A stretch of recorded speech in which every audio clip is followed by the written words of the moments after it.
Hello friends, Radhe Madhav, जय द्वारकाधीश, जय Mataji. Welcome back to Jignaba kitchen. तो फ्रेंड्स, તમે જોઈ શકો છો કે જિજ્ઞાબા કિચનમાં આજે મસ્ત મજાના મુઠિયા બનીને તૈયાર થઈ ગયા છે। ફ્રેન્ડ્સ, આ મુઠિયા બન્યા છે વઘારેલી ખીચડીના। તો જો ફ્રેન્ડ્સ, મેં બપોરે વઘારેલી ખીચડી કરી હતી તો ખાસી બધી પડી હતી। તો મને એમ થયું કે લાવો ચલો આપણે એમાંથી કંઈક નવીન બનાવી દઈએ। અને જમવાનું પણ સાંજ પડે એટલે કંટાળો આવે કે શું બનાવું। તો ફ્રેન્ડ્સ, મેં અહીંયા મસ્ત વઘારેલી ખીચડીના મુઠિયા બનાવી લીધા છે અને સરસ મુઠિયા આપણા ચડીને તૈયાર થઈ ગયા છે। હવે મુઠિયાને કટ કરીને આપણે વઘારીને ચા સાથે ખાઈ લઈશું।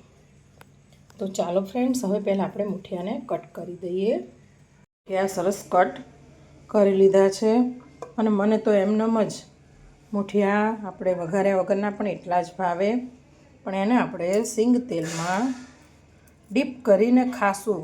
તમે ફ્રેન્ડ્સ આવી રીતે ખાઈ જોજો, ખૂબ જ ફાઇન,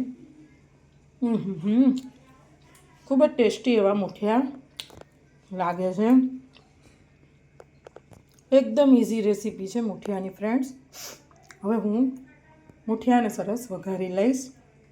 તો ફ્રેન્ડ્સ, આપણે મુઠિયા વઘારવા તેલ લઈ લીધું છે। આજે મુઠિયા આમાં જ મેં બનાવેલા છે અને એ જ વાસણનો ઉપયોગ હું મુઠિયા વઘારવામાં કરીશ કે જેથી કરીને વાસણ બહુ ઝાઝા થાય નહીં।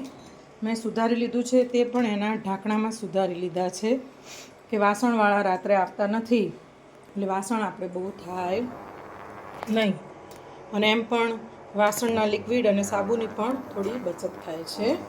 તો હવે આપણું તેલ આવી જાય એટલે તેમાં તલ, રાઈ, હિંગ, લીમડો બધું નાખીને આપણે મસ્ત મુઠિયા વઘારી લઈશું।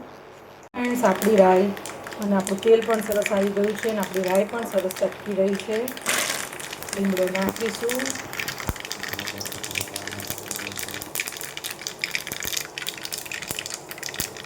હિંગ નાખીશું,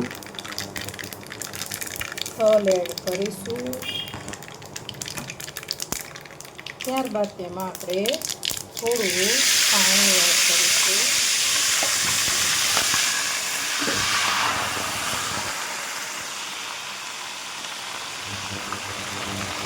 હવે આપણું પાણી ઉકળે તેમાં આપણે તો ફ્રેન્ડ્સ, આપણું પાણી સરસ ઉકળી રહ્યું છે, તેમાં મેં લીંબુ એડ કરી દીધું છે અને ગળપણ મેં મુઠિયામાં જ નાખી દીધી હતી ખાંડ।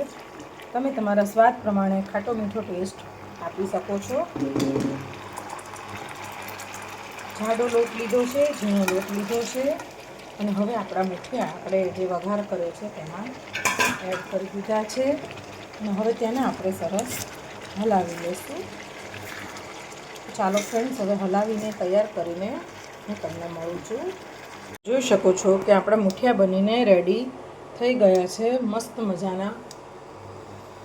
આહાહાહા, વઘાર્યા પછી તો ડબલ ટેસ્ટી બન્યા છે।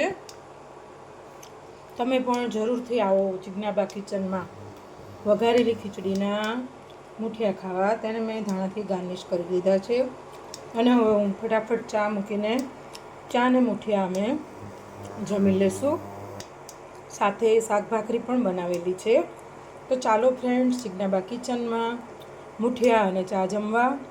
તો ચાલો ફ્રેન્ડ્સ, ફરીથી મળીશું નવી એક વાનગી, નવી એક રેસીપી, નવો એક બ્લોગ લઈને જિજ્ઞાબા કિચનમાં। તો ફ્રેન્ડ્સ, મારી ચેનલને લાઇક, શેર અને સબસ્ક્રાઈબ કરજો અને બેલ આઇકોન દબાવવાનું ભૂલતા નહીં ફ્રેન્ડ્સ।